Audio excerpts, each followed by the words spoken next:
क्या आपने भी देखा है भारतीय सेना में जाने का सपना? मेजर कलसी क्लासेस करेगा आपके ऐसे हर सपने को साकार। जुड़िए हमारे ऑफलाइन क्लासरूम प्रोग्राम के साथ, जहां आपको मिलेगा एक्सपर्ट फैकल्टी टीम का guidance, best defence oriented books, बेहतरीन physical training, doubt counter facilities, special current affair की क्लासेस और मंथली यूनिट टेस्ट। आज ही लीजिए डायरेक्ट एडमिशन और पाएं 2000 का कैशबैक। अधिक जानकारी के लिए हमें कॉल करें 9696330033 पर और विजिट करें www.majorkalsiclasses.com पर। जय हिंद। जय हिंद student, this is Jyoti Pandey from MKC Prayagraj. तो हम आपके सामने लेकर आए हैं एमएनएस में बायोलॉजी के आपके साथ 25 क्वेश्चंस जो आपके लिए आई होप बहुत यूजफुल होने वाले हैं। तो बढ़ते हैं पहले सवाल की तरफ। आपसे पहला क्वेश्चन पूछा गया है कि which vitamin is essential for absorption of calcium and phosphorus in the body. Option है हमारे पास vitamin D, vitamin A, vitamin K या विटामिन B12। देखिए, आपसे पूछा है कि हमारे शरीर में अगर हम लोग कैल्शियम और फास्फोरस के एब्जॉर्प्शन की बात करें, उनके अवशोषण की बात करें, तो उनके अवशोषण के लिए जिस विटामिन का सबसे ज़्यादा महत्व होता है, जो विटामिन सबसे ज़्यादा एसेंशियल है, वो कौन सा है? ऑप्शन आपके सामने है कि भाई विटामिन डी है, विटामिन ए है, विटामिन के है या विटामिन B12 है। अगर हम इन सभी विटामिन के काम की बात करें तो देखिए, हम नीचे शुरू करते हैं। विटामिन B12 की अगर बात करें तो what is vitamin B12? Actual में क्या होता है कि हमारी बॉडी में जो ब्लड है, या हम ये कह सकते हैं कि भाई हमारी जो नर्व सेल है, हमारी बॉडी में ब्लड को हेल्दी बनाने के लिए, नर्व सेल को हेल्दी बनाने के लिए जिस विटामिन की हम लोग बात करते हैं, वो विटामिन हमारा क्या है? विटामिन B12 है। मतलब ये विटामिन तो नर्व सेल के लिए, यानी कि जो हमारी तंत्रिका कोशिकाएं होती हैं, नर्व सेल्स के लिए या बॉडी के ब्लड के लिए, इनको हेल्दी बनाने के लिए हम लोग इस्तेमाल करते हैं। हम लोग नहीं इस्तेमाल करते, बताओ, बॉडी के अंदर प्रेजेंट होता है। तो विटामिन B12 का काम ये है। वहीं पर अगर हम लोग विटामिन के की बात करें तो हमें बहुत अच्छे से पता है कि विटामिन के जो है वो एक्चुअल में करता क्या है? ये ब्लड क्लॉटिंग का काम करता है। ब्लड क्लॉटिंग से आप परिचित होंगे। ब्लड क्लॉटिंग का मतलब होता है रक्त का थक्का बनाना, ठीक है? तो रक्त का थक्का बनाना मतलब बहुत ज़्यादा ब्लीडिंग हमारे शरीर में ना हो, हमारे शरीर से बहुत ज़्यादा खून जो है वो वेस्ट ना हो जाए। क्योंकि कई बार क्या होता है कि घाव लग जाता है और रक्त ऐसे ही बहता रहेगा तो शरीर में खून की कमी आ जाएगी, तो उसकी क्लॉटिंग होना बड़ा ज़रूरी है। तो क्लॉटिंग करने का काम कौन करता है जी? विटामिन के करता है। वहीं पर विटामिन ए की बात करें तो विटामिन ए के वैसे तो हमारे शरीर में बड़े काम है। जैसे हम कहते भी हैं कि भाई हमारी बॉडी में अगर विजन की बात की जाए तो विटामिन ए बड़ा महत्वपूर्ण होता है विजन के लिए, ठीक है? मतलब देखने के लिए। नाइट ब्लाइंडनेस की समस्या हो जाती है लोगों में अगर विटामिन ए की कमी होती है। इसके अलावा हमारे शरीर के जो कई पार्ट होते हैं, जैसे कि हम लोग कहें भाई गॉल ब्लैडर है, या हमारी बॉडी में लीवर की बात करें, तो हमारी बॉडी के कई सारे जो इंटरनल पार्ट्स होते हैं, जो आंतरिक भाग होते हैं, उनको हेल्दी बनाने के लिए भी विटामिन ए जो है बड़ा सहायक होता है। लेकिन हमारा सवाल था कि कैल्शियम और फास्फोरस का एब्जॉर्प्शन कौन करता है, उसके लिए कौन आपका एसेंशियल होता है? तो भैया उसके लिए विटामिन डी एसेंशियल होता है। और कारण क्या होता है भाई? अगर हम इसको याद रखना चाहें तो आपको पता है कि विटामिन डी की कमी से रिकेट्स नाम की बीमारी हो जाती है, जिसमें हमारे पैर की जो हड्डियां होती हैं वो टेढ़ी मेढ़ी हो जाती हैं, ठीक है? तो अगर हड्डियों की बात करें तो हड्डियां किससे बनी है? तो हड्डियां यानी कि जो बोन्स हैं वो बनी है कैल्शियम और फास्फोरस से। इसका मतलब हमारे शरीर में क्योंकि विटामिन डी एक हड्डियों को मजबूत करने का काम कर रहा है, तो हम ये कह सकते हैं कि विटामिन डी ही है जो कैल्शियम और फास्फोरस का एब्जॉर्प्शन कर रहा है। तो ऑप्शन नंबर ए जो हमारा है वो यहाँ पर करेक्ट आंसर होगा। Let's move to next question. दूसरे सवाल पर चलते हैं। आपसे पूछा है कि which blood vessel in mammals would normally carry the largest amount of urea. यानी कि इनमें से कौन सा ब्लड वेसल ऐसा है मैमल्स में, यानी कि स्तनधारियों में, जिसमें सबसे ज्यादा यूरिया कैरी होता है, सबसे ज्यादा यूरिया जो है डिलीवर करता है जो।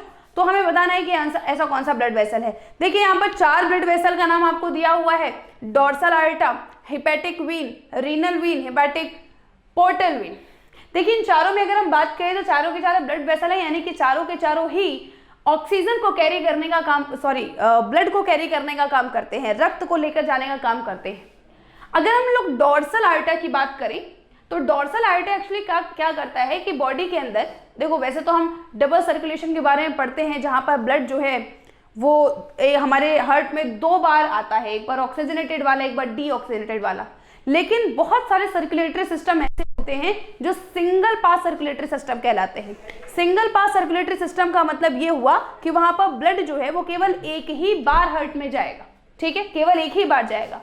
सिंगल पास सर्कुलेटरी सिस्टम में गिल्स से ब्लड को पूरी बॉडी तक पहुंचाने का काम किसका होता है? डोर्सल आयोटा का होता है। वहीं पर हम हेपेटिक वेन की बात करें तो हेपेटिक वेन एक्शन में क्या करता है? हेपेटिक वेन लीवर से, लीवर की जगह पर जो हमारे पास ब्लड होगा उसको हार्ट तक लेकर जाने का काम कौन करेगा भाई? हेपेटिक वेन करेगा। रीनल वेन क्या करता है? रीनल वेन किडनी से ब्लड को वापस हार्ट तक लेकर आता है। रीनल वेन का ये काम है। Hepatic portal vein, hepatic portal vein क्या करता है? हेपेटिक पोर्टल वेन एक्शन में जो इंटेस्टाइन वाला एरिया है, ब्लैडर वाला एरिया है, वहां से सारा का सारा ब्लड इकट्ठा करके लीवर तक पहुंचाता है। हेपेटिक वेन और हेपेटिक पोर्टल वेन में जो ब्लड फ्लो करता है उसके अंदर ऑक्सीजन की मात्रा काफी कम होती है, ठीक है। हेपेटिक वेन एक्शन में ये वो भाग है, यहाँ पर ऑक्सीजन की मात्रा कम है और यूरिया जिसको हम नाइट्रोजीनियस वेस्ट कहते हैं, ऑक्सीजन की मात्रा कम होती है और जो नाइट्रोजीनियस वेस्ट है यानी नाइट्रोजन की मात्रा यहाँ पर ज्यादा होगी। और हम कह सकते हैं कि भाई हमारे शरीर का वो ब्लड वेसल जिसके अंदर यूरिया का अमाउंट सबसे ज्यादा होता है वो कौन सा है? वो है हेपेटिक वेन, ठीक है। तो hepatic vein that is the blood vessel that carries the low oxygen blood from the liver to the heart, ठीक है। So option of B is the correct answer. Now third question की बात करते हैं। आपसे पूछा है कि fertilisation, embryonic development etcetera occur in frog in uterus, fallopian tube, water या upper part of the oviduct. यानी कि अगर हम निषेचन की बात करें, हम लोग एम्ब्रियो के डेवलपमेंट की बात करें तो फ्रॉग में यानी कि मेंढक में ये सब कहाँ होता है? फर्टिलाइजेशन कहाँ होता है? ऑप्शन आपको दे रखे हैं, यूटेरस है भाई, फैलोपियन ट्यूब है, अपर पार्ट ऑफ ओविडक्ट है, वाटर है। ये आपके चार ऑप्शन आपको दिए हुए हैं। और आप अगर ध्यान से देखें तो भाई जो फीमेल सिस्टम होता है उसके अकॉर्डिंग कुछ ऐसा आपका है जिसमें इसको हम लोग, इस वाले भाग को हम लोग यूटेरस कह देते हैं। ये जो आपका भाग होता है इसको फैलोपियन ट्यूब कह देते हैं। यहाँ पर आपका ओविडक्ट होता है जहाँ जो आपका मतलब ओवरीज का निर्माण होता है, this is called oviduct actually में। तो ये जो आपका ये वाला भाग है, पूरा का पूरा जो हम चित्र बना रहे हैं, ये एक्शन में फीमेल रिप्रोडक्टिव सिस्टम का चित्र बना रहे हैं। This is the female reproductive system, ठीक है। अब इस फीमेल रिप्रोडक्टिव सिस्टम की बात करें तो मैमल्स के अंदर स्तनधारियों में, जैसे कि ह्यूमन बीइंग है, जो फीमेल बॉडीज होती हैं, फीमेल बॉडीज में अगर हम बात करें कि भाई फर्टिलाइजेशन कहाँ होता है तो हम कह देंगे कि भाई फैलोपियन ट्यूब में होता है। लेकिन this is not true in the case of frog. Why? क्योंकि अगर फ्रॉग की बात करें तो फ्रॉग के अंदर जो फर्टिलाइजेशन होता है वो एक्चुअल में इंटरनल नहीं होता, वो एक्सटर्नल फर्टिलाइजेशन होता है। फर्टिलाइजेशन होते हैं दो प्रकार के, एक होता है इंटरनल फर्टिलाइजेशन, एक होता है एक्सटर्नल फर्टिलाइजेशन।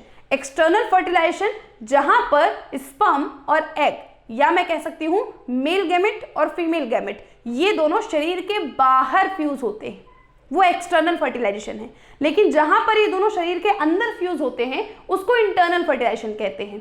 ह्यूमन बॉडी में जो फर्टिलाइजेशन होता है वो इंटरनल है, इसीलिए फैलोपियन ट्यूब में होता है। लेकिन अगर हम लोग बात करें फ्रॉग की तो फ्रॉग के अंदर जो आपका फर्टिलाइजेशन होता है वो एक्सटर्नल होता है।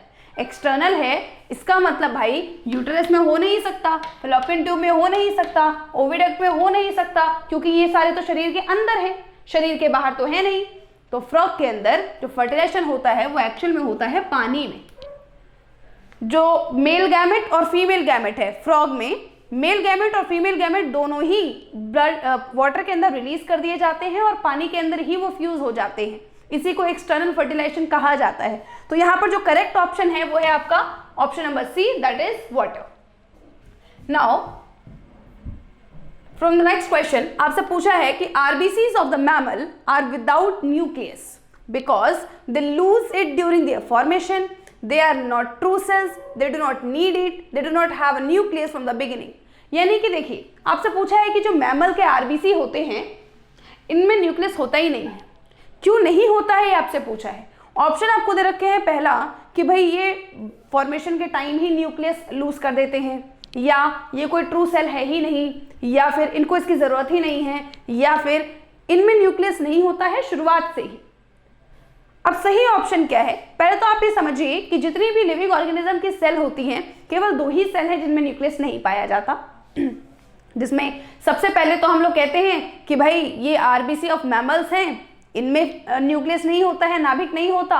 और दूसरा हम कहते हैं कि भाई जो फ्लोएम की सीव ट्यूब्स होती हैं उसके अंदर नाभिक नहीं होता, दो ही चीजों में नहीं होता।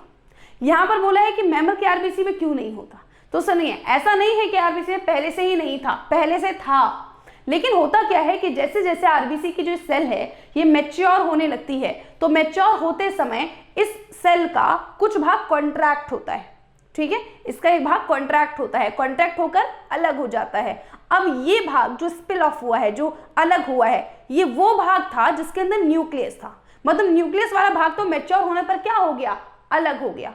इसका मतलब अब आरबीसी के अंदर कोई भी न्यूक्लियस नहीं बचा।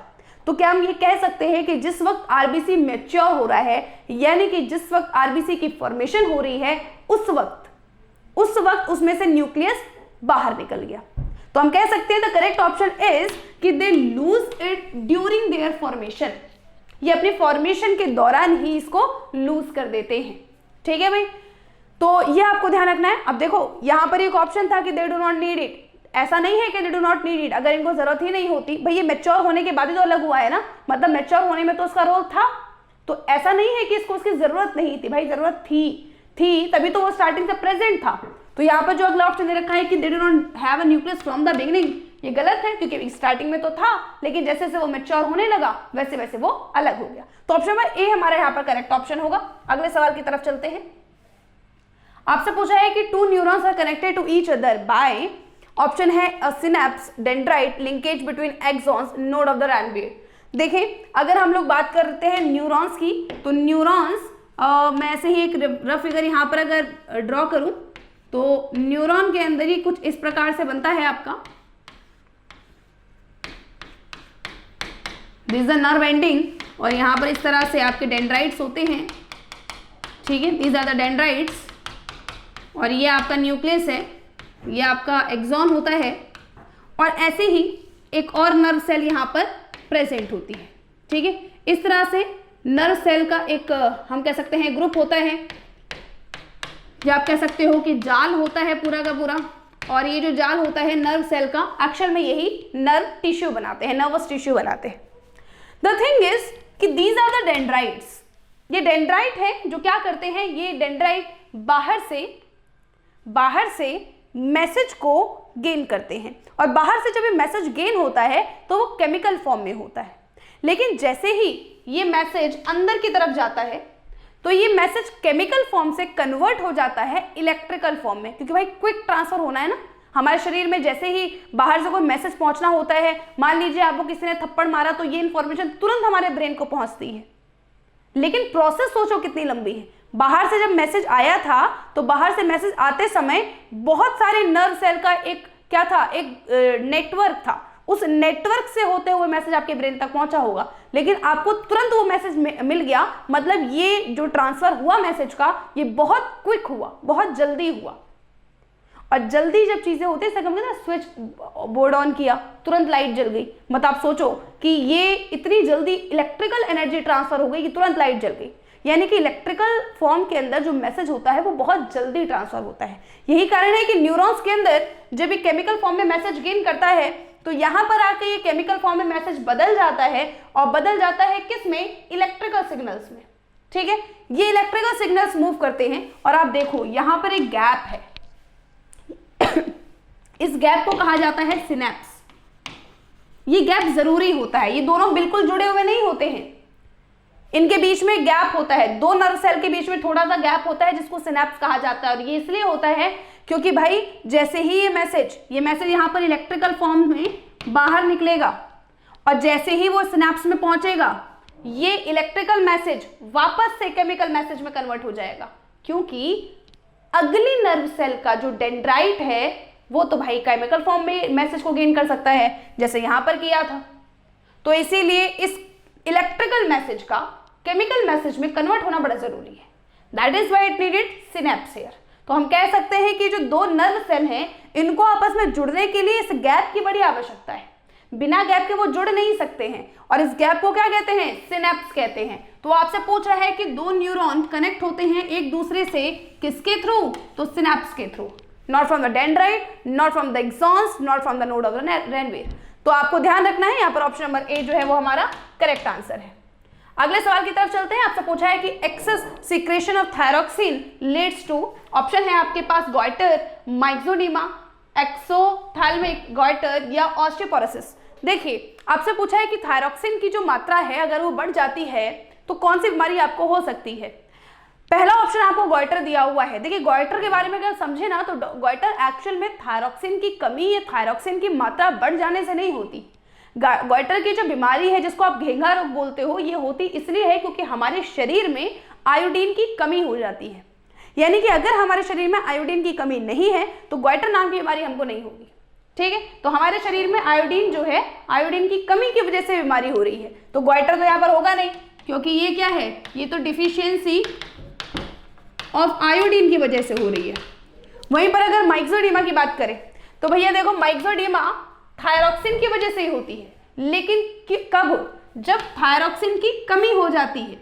ठीक है, मतलब इसका एक्सेस सिक्रेशन ना हो, थायरॉक्सिन की भी डिफिशियंसी हो जाए, मतलब जितना आपको चाहिए थायरॉक्सिन आपके शरीर में, अगर उतना थायरॉक्सिन आपके शरीर में नहीं प्रोड्यूस हो रहा है तब आपको माइक्सोडीमा नाम की बीमारी हो जाएगी। तीसरा एक्सोथैल्मिक गॉइटर। भाई एक्सोथैल्मिक गॉइटर ये हमारा करेक्ट आंसर है, क्योंकि ये होता है एक्सेस ऑफ थायरॉक्सिन की वजह से, जब थायरॉक्सिन की मात्रा बढ़ जाती है। तो ध्यान रखना, एक्सेस थायरॉक्सिन की वजह से होता है एक्सोथैल्मिक गॉइटर। ऑस्टियोपोरोसिस एक्चुअल में कैल्शियम की कमी की वजह से होता है। हमारे शरीर में अगर कैल्शियम की कमी हो जाती है तो ऑस्टियोपोरोसिस नाम की बीमारी आपको हो जाती है। तो यहाँ पर जो हमारा करेक्ट ऑप्शन है that is option number C, that is exophthalmic goitre. Fine, so option number C is the correct answer. Now we are moving to the next question. आपसे पूछा है कि gland that urge you to fight और flight in adverse situation is adrenal, pituitary gland, thyroid या parathyroids. देखें आपसे पूछा है कि जब बहुत ज्यादा एडवर्स सिचुएशन आ जाती है और आप ये सोचते हैं कि भाई या तो लड़ जाओ या तो भाग जाओ, मतलब आप सोचो ना कि एक इमरजेंसी सिचुएशन है जहां जैसे आपको भाई आपके सामने शेर खड़ा हो गया है, अब आप या तो ये सोचोगे कि मैं यहां से भाग जाऊं यानी कि फ्लाइट, या फिर अगर भागने की चॉइस नहीं है तो थोड़ी सी हिम्मत करके लड़ लेंगे। आप सोचिए कि ये कंडीशन फाइट और फ्लाइट की केवल तब आती है जब बहुत ज्यादा इमरजेंसी हो जाए, और आप जानते हैं कि हमारे शरीर में एक ही हार्मोन है जिसको इमरजेंसी हार्मोन कहा जाता है, और इमरजेंसी हार्मोन का नाम है एड्रेनालिन। क्या है? एड्रेनालिन। और एड्रेनालिन जो है ये एड्रेनल नाम की ग्लैंड से सीक्रेट होता है। तो आपसे पूछा है कि वो ग्लैंड जो आपको ये बोलती है कि भाई या तो लड़ो या भाग जाओ, फाइट और फ्लाइट एडवर्स सिचुएशन में, वो कौन सा है? तो भाई कौन सा है? एड्रेनल है, क्योंकि एड्रेनल जो है ये एड्रेनल एक आपका एड्रेनालिन नाम का हार्मोन सीक्रेट करता है, और इसको हम लोग क्या कहते हैं? इसको हम लोग इमरजेंसी हार्मोन भी कहते हैं। So the option number A is the correct option here. Now we are moving to the next question. आपसे पूछा है कि the most important component in contraceptive pills is, यानी जो गर्भ निरोधक गोलियां होती हैं उनमें सबसे इंपॉर्टेंट कॉम्पोनेंट कौन सा है? ऑप्शन है प्रोजेस्टेरॉन, ग्रोथ हार्मोन, थायरॉक्सिन या ल्यूटिनाइजिंग हार्मोन। देखो भाई ग्रोथ हार्मोन तो ऑब्वियसली नहीं होगा, क्योंकि ग्रोथ हार्मोन जो है वो तो बॉडी की ग्रोथ में हेल्प करता है। थायरॉक्सिन आपने पढ़ ही लिया है, अभी आपने पीछे क्वेश्चन किया था कि थायरॉक्सिन जो है वो थायरॉक्सिन एक्चुअल में आपकी बॉडी के अंदर कुछ आपके मिनरल्स होते हैं जिसको मेंटेन करने का काम कर रहा है। बात करते हैं दो हार्मोन के, प्रोजेस्टेरॉन एंड ल्यूटिनाइजिंग हार्मोन। अगर ल्यूटिनाइजिंग हार्मोन की बात की जाए तो ल्यूटिनाइजिंग हार्मोन एक्चुअल में जो फीमेल बॉडी है उसमें जो मेंस्ट्रुअल साइकिल होती है, जो ऋतुस्राव होता है, मेंस्ट्रुअल साइकिल को कंट्रोल करने का काम करती है ये। वहीं पर अगर हम लोग प्रोजेस्टेरॉन की बात करें तो यस, कॉन्ट्रासेप्टिव पिल्स यानी कि गर्भ निरोधक गोलियों का सबसे इंपॉर्टेंट कंपोनेंट जो होता है वो प्रोजेस्टेरॉन ही होता है, क्योंकि प्रोजेस्टेरॉन क्या करता है, ये ओव्यूलेशन को होने नहीं देता। ओव्यूलेशन जब तक नहीं होगा तब तक जो प्रेगनेंसी है वो कंसीव नहीं होगी। ठीक है, तो इसका मतलब ये है कि भाई प्रोजेस्टेरॉन जो है वो सबसे इंपॉर्टेंट पार्ट है कॉन्ट्रासेप्टिव पिल्स का, क्योंकि यही है जो प्रेगनेंसी को नहीं होने देता, ओव्यूलेशन को रोक कर रखता है। तो progesterone is the correct answer, यानी कि ऑप्शन नंबर ए हमारा यहाँ पर सही है। अगले सवाल की तरफ चलते हैं। आपसे पूछा है clitoris in female mammals is, option number A analogous to penis of the male, homologous to penis of the male, useless structure and overgrowth of the body। देखिए क्लाइटोरिस की body, clitoris of the female body की बात करें तो actual में clitoris जो है वो फीमेल जो है हम कह सकते हैं रिप्रोडक्टिव पार्ट होता है, हालांकि रिप्रोडक्शन में इसका कोई यूज नहीं होता। रिप्रोडक्शन में इसका कोई यूज नहीं है, दैट डजंट मीन कि this is a useless structure. Reproduction में क्लाइटोरिस का कोई पार्ट नहीं होता, कोई इसका भाग नहीं होता, लेकिन फिर भी ये यूजलेस नहीं है, क्योंकि ड्यूरिंग द सेक्स जो क्लाइटोरिस होती है ये फीमेल बॉडी को प्लेजर देने का काम करती है, ठीक है। So during sex it provides the pleasure to the female body. आपसे पूछा है कि ये क्या है भाई, क्या पीनिस, मेल की जो पीनिस है उसका एनालॉगस है, तो एनालॉगस तो नहीं है, क्योंकि अगर हम देखें तो the upper part of the penis of the male is also provide the pleasure to the male body. तो इसका मतलब वो पार्ट जो फीमेल बॉडी में प्लेजर का काम कर रही है वो आपका क्लाइटोरिस है, और वो पार्ट जो मेल बॉडी में प्लेजर का काम कर रही है वो पार्ट आपका पेनिस है। तो इसका मतलब हम कह सकते हैं कि clitoris is the homologous to the penis of the male. So option B here is the correct answer. Now if you move in the next question, आपसे पूछा है कि स्पर्म स्टोर टेम्परेरी इन, यानी कि स्पर्म जो है वो टेम्परेरी कहां स्टोर होता है, टेम्परेरी कहां स्टोर होता है। ध्यान रखिए, यूरेथ्रा में, इजैकुलेटरी डक्ट में, एपिडाइमिस में, एपिडिडाइमिस में, यूरेथ्रल मीडस में। देखें, अगर हम लोग यूरेथ्रा की बात करें तो यूरेथ्रा आपको पता है कि यूरेथ्रा तो वो आपका पॉइंट है, वो आपका पार्ट होता है जहां से स्पर्म जो है वो रिलीज हो जाता है, ठीक है। मतलब आपकी ट्यूब होती है जहां से स्पर्म जो है रिलीज होता है, जहां से यूरिन रिलीज होता है। नाउ द नेक्स्ट थिंग, अगर हम लोग बात करें एपिडिडाइमिस की, तो एपिडिडाइमिस एक्चुअल में टेस्टिस जो आपका होता है जहां पर स्पर्म प्रोड्यूस हो रहा है उसका अपर पार्ट होता है, टेस्टिस का अपर पार्ट होता है। मतलब जब टेस्टिस में स्पर्म प्रोड्यूस होता है तो वो टेस्टिस इस स्पर्म को भेज देता है एपिडिडाइमिस में, ताकि ये स्पर्म जो है वो मैच्योर हो जाए, उसको न्यूट्रिशन मिल जाए, ठीक है। लेकिन यहाँ वो टेम्परेरी स्टोर नहीं हो रहा, वो तब तक स्टोर होगा जब तक उसको नहीं मिल जाता है न्यूट्रिशन, जब तक वो मैच्योर नहीं हो जाता है। इजैकुलेटरी डक्ट एक्चुअल में, this is the correct answer here, ejaculatory duct जो है ये वो भाग है जो स्पर्म को एक्चुअल में यूरेथ्रा में ट्रांसफर कर देता है। यूरेथ्रा में केवल तब ट्रांसफर करता है जब रिलीज होने का समय होता है, ठीक है, यानी कि मास्टरबेशन के दौरान या सेक्स के दौरान जब स्पर्म का रिलीज होने का टाइम होता है, ठीक है, रिलीज होने का टाइम होता है, केवल तब वो जो स्पर्म है वो इजैकुलेटरी डक्ट में जाता है, टेम्परेरी स्टोर होता है और यूरेथ्रा के द्वारा बाहर निकाल दिया जाता है। What is urethral meatus? It is the upper part of the penis. ठीक है, तो ये भी रिलीज का ही काम करता है, यहाँ पर स्टोर नहीं होता। तो you should have to remember कि the part where the sperm stored temporary is ejaculatory duct. Now option B is here the correct answer. Question में 11 पे चलते हैं। आपसे पूछा है cerebral hemisphere are the centre of, यानी जो सेरेब्रल हेमिस्फेयर है, जो सेरेब्रल हेमिस्फेयर है यानी कि जो हमारी बॉडी का, हमारे ब्रेन का जो फोर ब्रेन है उसका भाग होता है ये, वो कह रहे हैं कि वो क्या काम करता है। ऑप्शन आपको दे रखे हैं सोचने का, थिंकिंग, विल पावर, इच्छा शक्ति का, रीजनिंग, तर्क शक्ति का, ये सभी काम करते हैं। तो भैया सेरेब्रल हेमिस्फीयर हमारी बॉडी में इंटेलिजेंस को बढ़ाता है, ब्रेन में इंटेलिजेंस को बढ़ाता है, और अगर कोई व्यक्ति ऐसा है जो इंटेलिजेंस इसकी ज्यादा है तो वो तीनों ही काम अच्छे से कर सकता है। तो हम कह सकते हैं कि जो सेरेब्रल है एक्चुअल में वो थिंकिंग, रीजनिंग और विल पावर तीनों ही कर रहा है, मतलब all of this is the correct answer. तो option D is the correct answer here. Now if you moving to the next question, आपसे पूछा है कि मायोपिया यानी कि short sightedness is a defect in human eyes in which image is found. Option है in front of retina and can be corrected by using concave lenses. Second है in front of retina and can be corrected by using convex lenses. C है behind retina and can be corrected by using concave lenses. Option D है behind retina and can be corrected by using concave lenses. देखिए आपसे पूछा है myopia के बारे में, short sightedness. Myopia को अगर हम डिफाइन करें तो हम कहते हैं कि मायोपिया का मतलब ये एक ऐसा डिफेक्ट है जहां पर व्यक्ति को पास की चीजें क्लियरली दिखाई देती हैं लेकिन दूर की चीजें देखने में, साफ देखने में उसको परेशानी होती है, साफ नहीं दिखाई देती उसको दूर की चीजें। भाई अगर पास की चीजें साफ दिखाई दे रही हैं तो इसका मतलब जो इमेज बन रही होगी वो रेटिना के आगे ही बन रही होगी, पहले ही बन रही होगी ना, तभी तो उसको साफ दिखाई दे रहा है पास की चीजें।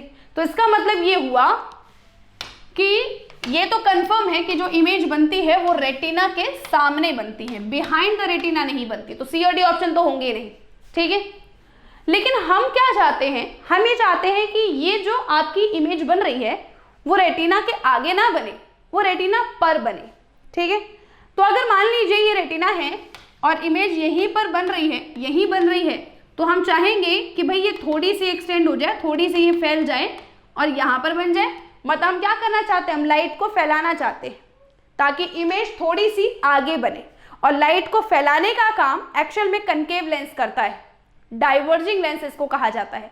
इसलिए मायोपिया को में अगर करेक्शन करना हो, मतलब मायोपिया के डिफेक्ट को अगर खत्म करना हो, तो हम अपने चश्मे में, अपनी आंखों में जिस प्रकार के लेंस का इस्तेमाल करते हैं वो लेंस आपका कौन सा होता है, कनकेव लेंस होता है, क्योंकि कनकेव लेंस क्या करता है, लाइट को फैला देता है। ठीक है, तो इसका मतलब यहाँ पर जो करेक्ट ऑप्शन होगा वो ऑप्शन नंबर ए होगा, क्योंकि ऑप्शन नंबर ए में दे रखा है कि भाई इमेज फॉर्म होती है रेटिना से पहले, तो इन फ्रंट ऑफ रेटिना, मतलब रेटिना के आगे ही बनती है, और दूसरा इसको कनकेव लेंस से सुधारा जा सकता है। तो ऑप्शन नंबर ए जो है हमारा करेक्ट आंसर है।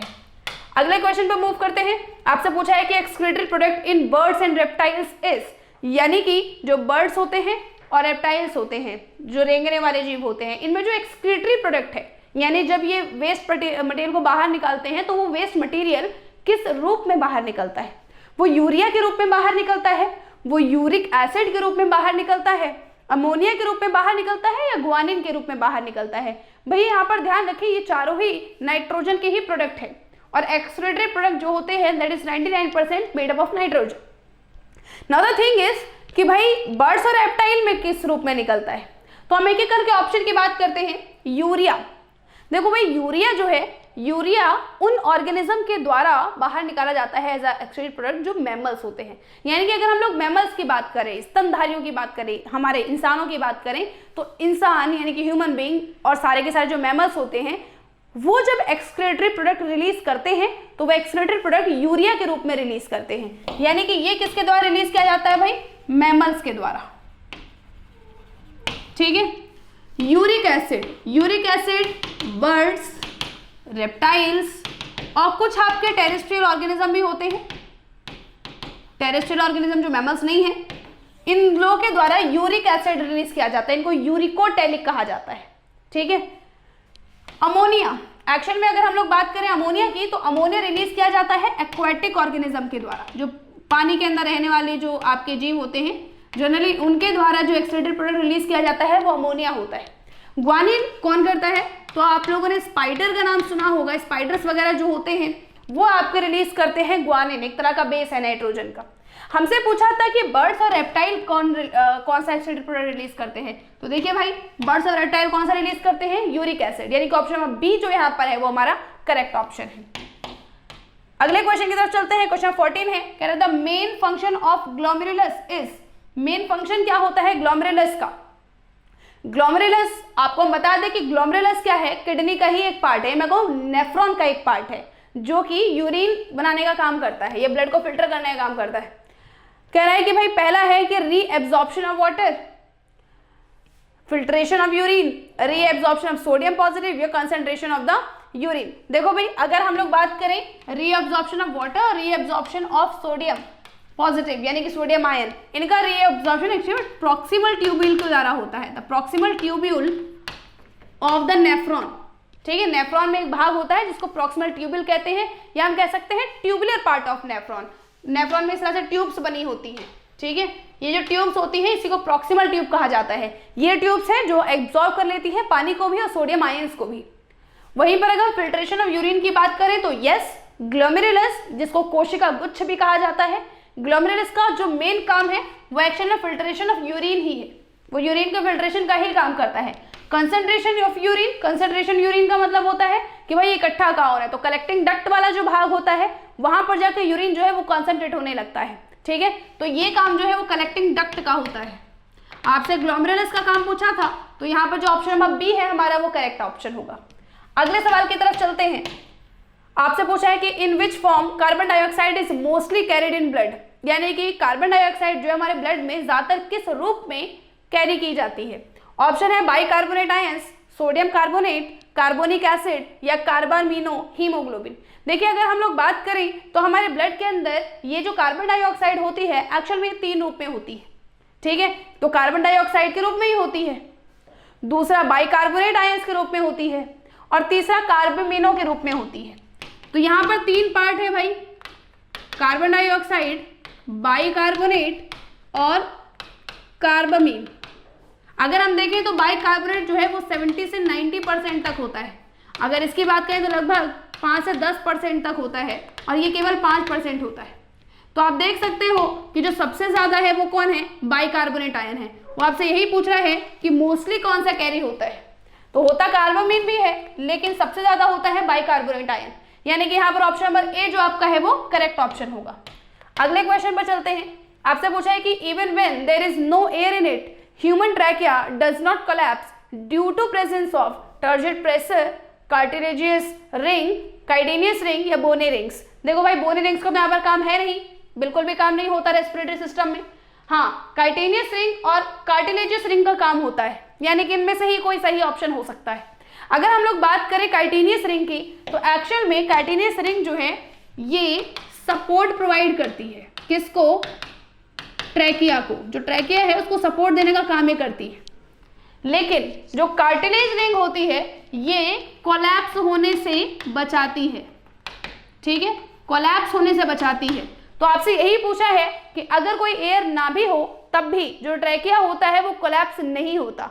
क्यों नहीं होता? Just because of the presence of this kind of ring, cartilage ring या कार्टिलेजिनियस रिंग। तो ऑप्शन बी जो हमारा यहाँ पर होगा वो करेक्ट आंसर होगा। नेक्स्ट क्वेश्चन की बात करते हैं। आपसे पूछा है कि skeleton of aquatic animal can be less bulky and less strong than those of land animal because of buoyancy of water, pressure of water, larger size of land animal, presence of limbs in the land animals। देखो आपसे पूछा है कि जो aquatic organism होते हैं, aquatic animal होते हैं, उनका स्केलेटन जो होता है वो लेस बल्कि होता है, लेस स्ट्रॉन्ग होता है उन लोगों से जो आपकी जमीन पर रहते हैं। क्यों होता है ऐसा? तो भाई यहाँ पर ऑप्शन में आपको बायोएंसी दिया हुआ है, प्रेशर दिया हुआ है पानी का, या लैंड एनिमल का साइज बड़ा होता है, या लैंड एनिमल में लिम्स होते हैं। इसलिए देखो भाई ऐसा है कि साइज की अगर हम बात करें तो साइज तो जो एक्वाटिक ऑर्गेनिज्म है उनका ही बड़ा हो सकता है। आपने व्हेल के बारे में सुना है, शार्क के बारे में सुना है, वो भी आपके क्या है, वो भी आपके एक्वाटिक ऑर्गेनिज्म होते हैं। लेकिन फिर भी हमें वो लेस बल्कि महसूस होते हैं क्योंकि पानी की एक क्षमता होती है कि पानी जो है उसके अंदर बायोएंसी होती है। बायोएंसी मतलब वो किसी भी ऑब्जेक्ट पर ऊपर की तरफ फोर्स लगाती है, ठीक है। ऊपर की तरफ फोर्स लगाने की वजह से आपको महसूस होता है कि वो जो ऑब्जेक्ट है वो हल्का है, क्योंकि हल्की चीजें तैरती है ना भाई। तो अगर पानी बायोएंसी क्रिएट कर रही है, पानी बायोएंसी की वजह से ऊपर की तरफ फोर्स लगा रही है, तो जो ऑब्जेक्ट उसमें होगा, फिर वो एनिमल हो या कोई दूसरा ऑब्जेक्ट हो, वो हमें लेस बल्कि ही लगेगा। तो इसीलिए हम कहते हैं कि भाई बायोएंसी की वजह से हम ऐसा कहते हैं कि एक्वेटिक ऑर्गेनिज्म जो है, एक्वेटिक एनिमल जो है वो लेस बल्कि है, लेस स्ट्रॉन्ग है लैंड एनिमल के कंपेयर में, क्योंकि जमीन पे ऐसी कोई बायोएंसी नहीं लगती है। अगला है function of long bone in mammals is to provide support and to produce RBC and WBC. Support only, support and to provide RBC only, support and to produce WBC only. देखिए जब भी हम लोग बोन की बात करते हैं, आपसे पूछा है कि एक लॉन्ग बोन का काम क्या होता है, तो हम लोग कहते हैं कि भाई बोन का काम तो केवल सपोर्ट प्रोवाइड करना ही है, स्ट्रक्चर बनाना ही होता है, स्ट्रक्चर स्ट्रेंथ प्रोवाइड करना होता है, बिल्कुल होता है। लोग कहते हैं कि भाई आरबीसी और डब्ल्यूबीसी बनाने में ऐसा क्या काम है, तो ध्यान रखिए कि इसमें कई बार जो है बच्चे ऑप्शन में बी लगाते हैं कि हाँ भाई केवल सपोर्ट का काम होता है, लेकिन ऐसा है नहीं। अगर हम लोग बात करें लॉन्ग बोन की, तो लॉन्ग बोन्स मैमल्स में जो होती हैं वो केवल सपोर्ट के लिए नहीं होती हैं, वो आरबीसी और डब्ल्यूबीसी भी प्रोड्यूस करती हैं ना। तो क्वेश्चन इसकी कैसे करती हैं, तो ऐसे करती हैं कि भाई जो आपकी लॉन्ग बोन होती है उसके अंदर एक पार्ट होता है जिसको बोन मैरो कहा जाता है, ठीक है। और ये जो बोन मैरो होता है यही वो भाग है जो आरबीसी और डब्ल्यूबीसी इन दोनों को प्रोड्यूस करने में हेल्प करता है। तो ध्यान रखिए कि भाई ये लॉन्ग बोन्स होती है, उनका काम सपोर्ट करने का भी है, और आरबीसी और डब्ल्यूबीसी दोनों प्रोड्यूस कर सकती है just because of the presence of bone marrow. तो ऑप्शन नंबर ए जो हमारे यहाँ पर होगा वो करेक्ट ऑप्शन होगा। So next question is amoebic dysentery is a bacterial disease, viral disease, helminthic disease या प्रोटोजोअल डिजीज। देखो भाई ये जो आपका अमीबिक डाइसेंट्री होती है, पहले समझ लेते हैं कि होता क्या है। तो amoebic dysentery is nothing, it is a kind of diarrhoea, एक प्रकार का डायरिया होता है। ये मैं कह सकती हूँ कि इंटेस्टाइन में, हमारी आंतों के अंदर एक इन्फेक्शन हो जाता है, जिसकी वजह से जो फीसेस होते हैं उसमें ब्लड और म्यूकस रिलीज होने लगता है, मतलब फीसेस के साथ ब्लड और म्यूकस भी रिलीज होने लगता है। तो एक तरह की डायरिया ही होती है, दस्त ही होता है, जो पेचिस वेचिस कह देते हो आप। तो हम कहते हैं कि भाई जो अमीबिक डाइसेंट्री है ये किसी ना किसी माइक्रो ऑर्गेनिज्म की वजह से ही हो रही है। जो माइक्रो ऑर्गेनिज्म यहाँ पर प्रेजेंट है दैट इज द प्रोटोजोआ। तो यानी कि अमीबिक डायसेंट्री किसकी वजह से हो रही है, प्रोटोजोआ की वजह से हो रही है, इसीलिए हम इसको क्या बोलते हैं, प्रोटोजोअन डिजीज बोलते हैं। तो ऑप्शन नंबर डी जो यहाँ पर है वो हमारा करेक्ट आंसर है।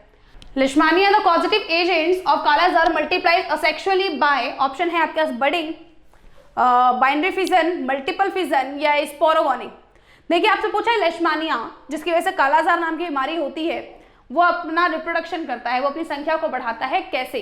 तो अगर हम बात करें लेशमानिया की, तो लेशमानिया का मैं ऐसे ही एक रफ अगर फिगर बनाऊं तो कुछ इस प्रकार का ये होता है, और जब ये ब्रेक डाउन होता है ना तो ये कुछ इस प्रकार से होता है, यानी कि इसका ये जो न्यूक्लियस है यहाँ से ब्रेक डाउन होने की कोशिश करता है और ये दो भागों में इस तरह से टूट जाता है। ठीक है, तो आप देख सकते हो कि ये दो भागों में टूट गया है और टूटने के बाद इसने दो अलग अलग ऑर्गेनिज्म बनाए हैं, और इस तरह के फिजन को, इस तरह के रिप्रोडक्शन को हम लोग बाइनरी फिजन बोलते हैं। तो इसका मतलब लेशमानिया जो है वो अपने आप का अपनी मल्टीप्लिकेशन जब करता है तो वो कौन से रिप्रोडक्शन से, कौन सा सेक्सुअल रिप्रोडक्शन से करता है, बाइनरी फिजन से। तो ऑप्शन नंबर डी जो हमारा बी जो हमारा यहाँ पर होगा वो करेक्ट ऑप्शन है। अगले क्वेश्चन की बात करते हैं, आपसे पूछा है कि वायरसेस आर फॉर्म्ड ऑफ, कि वायरस जो है वो किससे बने होते हैं। ऑप्शन है आपके पास DNA and protein, RNA and DNA, protein RNA and DNA, protein and RNA और डीएनए। देखो भाई बड़ा इंपॉर्टेंट क्वेश्चन है और बड़ा कंफ्यूजिंग भी है। वायरस जो है वो प्रोटीन से तो बने ही होते हैं, इसमें तो कोई संशय वाली बात है ही नहीं, इसका मतलब ऑप्शन बी तो होगा नहीं। ठीक है, दूसरा कई बार ऐसा होता है कि हम लोग सोचते हैं, कई जगह लिखा भी होता है कि भाई जो वायरस है ये डीएनए प्रोटीन आरएनए और डीएनए तीनों से बने होते हैं, पर तीनों से नहीं बने होते। ठीक है, प्रोटीन तो होगा ही होगा, और प्रोटीन के अलावा या तो डीएनए होगा या तो आरएनए होगा। मतलब आप कंफर्म ये नहीं कह सकते कि आरएनए ही होगा या डीएनए ही होगा, दोनों में से कुछ भी हो सकता है, पहली चीज। दूसरी चीज, दोनों में से कुछ भी हो सकता है और दोनों साथ में नहीं हो सकते। तो इसका मतलब ये हुआ कि यहाँ पर अगर हम करेक्ट ऑप्शन की बात करेंगे तो प्रोटीन एंड आरएनए और डीएनए, मतलब इन दोनों में से कोई भी एक, और प्रोटीन तो होगा ही होगा। तो ऑप्शन में डी जो है वो हमारा यहाँ पर करेक्ट आंसर है। अगले सवाल पर चलते हैं, आपसे पूछा है कि oxygen was discovered by Priestley, सैक्स, नील या एंजलमैन। देखो भाई अगर हम यहाँ पर बात करें ऑक्सीजन की डिस्कवरी की, तो यस ऑक्सीजन जो डिस्कवर किया था वो प्रेस्ले ने किया था। सैक्स की अगर हम बात करें तो इन्होंने प्लांट फिजियोलॉजी के ऊपर काम किया था, प्लांट फिजियोलॉजी के ऊपर काम किया था। बहुत सारे लोग नील के नाम में कंफ्यूज होते हैं, ध्यान रखो भाई, नील ने ऑक्सीजन के बारे में बताया जरूर था, लेकिन नील ने ऑक्सीजन के बारे में केवल ये बताया था कि प्लांट जो है जब ऑक्सीजन गैस प्रोड्यूस करते हैं तो वो प्रोड्यूस ऐसे करते हैं जब पानी टूटता है। मतलब ये ऑक्सीजन गैस जो प्लांट के द्वारा रिलीज की जा रही है वो रिलीज इसलिए हो रही है क्योंकि पानी का मॉलिक्यूल स्प्लिट हो रहा है, टूट रहा है हाइड्रोजन और ऑक्सीजन गैस में। ठीक है, वहीं पर एंजलमैन की बात करें तो भाई इन्होंने फोटोसिंथेसिस के ऊपर जो है अपनी थ्योरी दी थी, इन्होंने ऑक्सीजन की डिस्कवरी नहीं की थी। तो ऑप्शन नंबर ए जो हमारा यहाँ पर है वो करेक्ट ऑप्शन है। नेक्स्ट क्वेश्चन की बात करते हैं, क्वेश्चन नंबर 23 आपसे पूछा है the isotope of carbon used extensively for studies in the photosynthesis is. So option है कार्बन 13, कार्बन 16, कार्बन 15, कार्बन 14। यानी कार्बन का वो कौन सा आइसोटोप है जो फोटोसिंथेसिस की स्टडी में यूज होता है, एक्सटेंसिवली यूज होता है। तो भाई यहाँ पर जिस कार्बन के आइसोटोप का हम इस्तेमाल करते हैं दैट इज कार्बन 14, क्योंकि कार्बन 14 एक्चुअल में क्या करता है कि भाई जो एटमॉस्फेयर के अंदर जो कार्बन होता है उसका यूज बताता है कि प्लांट कैसे कर सकते हैं। ठीक है, तो फोटोसिंथेसिस के दौरान खाना ही तो बन रहा है और खाने के अंदर कार्बन ना हो ये कैसे हो सकता है। कार्बोहाइड्रेट या ग्लूकोज वो तो रूप ही है आपका कार्बन से ही बना, मतलब कार्बनिक कंपाउंड ही आपके होते हैं। तो यानी कि जो एटमॉस्फेयर के अंदर कार्बन प्रेजेंट होता है या हमारे आसपास जो कार्बन प्रेजेंट होता है उसको यूजफुल कार्बन के अंदर कन्वर्ट कर देने के बारे में जब हम पढ़ते हैं तो वहां पर हम जिस कार्बन का नाम पढ़ते हैं दैट इज कार्बन 14। तो ऑप्शन नंबर डी जो हमारे यहाँ पर है वो करेक्ट ऑप्शन है। So the next question is which element is needed for the photosynthesis of oxygen. तो ऑक्सीजन जो है, ऑक्सीजन आपको पता है एक हार्मोन है। ऑक्सीजन जो है जब इसे सिंथेसिस की जाती है तो कौन सा एलिमेंट इसका नेसेसरी होता है। भाई यहाँ पर बहुत बड़ी रिएक्शन होती है एक्चुअल में ऑक्सीजन की फॉर्मेशन की। ठीक है, और आपको याद नहीं रखनी हो पूरी रिएक्शन, बट हाँ आपको इसका नाम जरूर याद रखना है कि ऑक्सीजन जो है उसके लिए हम किस एलिमेंट का इस्तेमाल करते हैं। तो ध्यान रखिए we use the element zinc. So you have to remember the 2 point. सबसे पहले तो ऑक्सीजन में कौन सा एलिमेंट होता है ये आपको पता होना चाहिए, और आपको पता होना चाहिए कि क्लोरोफिल जो है उसके अंदर कौन सा एलिमेंट होता है, तो वहाँ मैग्नीशियम होता है, ये भी आपको पता होना चाहिए। जनरली ये दो ही चीजें हैं जो ज्यादातर पूछी जाती हैं, तो ऑप्शन बी हमारे यहाँ पर करेक्ट ऑप्शन है। नेक्स्ट एंड लास्ट क्वेश्चन आपसे पूछा है कि lipid soluble substances travel through the membrane by, देखो भाई यहाँ पर लिपिड नहीं है, दैट इज लिक्विड सॉल्युबल, ठीक है, लिपिड भी होगा तो भी आंसर वही रहेगा, लेकिन जनरली लिक्विड सॉल्युबल कहते हैं। तो हम कहते हैं कि लिक्विड सॉल्युबल जो सब्सटेंसेस होते हैं वो मेम्ब्रेन के थ्रू ट्रेवल करते हैं, कैसे? ऑप्शन है आपके पास एक्टिव ट्रांसपोर्ट, फैसिलिटेटेड डिफ्यूजन, सिंपोर्ट या एंटीपोर्ट। देखो भाई पहले तो हम एक्टिव ट्रांसपोर्ट की बात करें तो एक्टिव ट्रांसपोर्ट का मतलब होता है कि हायर कॉन्सेंट्रेशन से लोअर कॉन्सेंट्रेशन की तरफ जो आपका सब्सटेंस है वो मूव कर रहा है, लेकिन मूव करने के लिए उसको या तो किसी एंजाइम की आवश्यकता है या तो बाहर से किसी एनर्जी की आवश्यकता है, तो हम कहते हैं कि भाई ये एक्टिव ट्रांसपोर्ट है।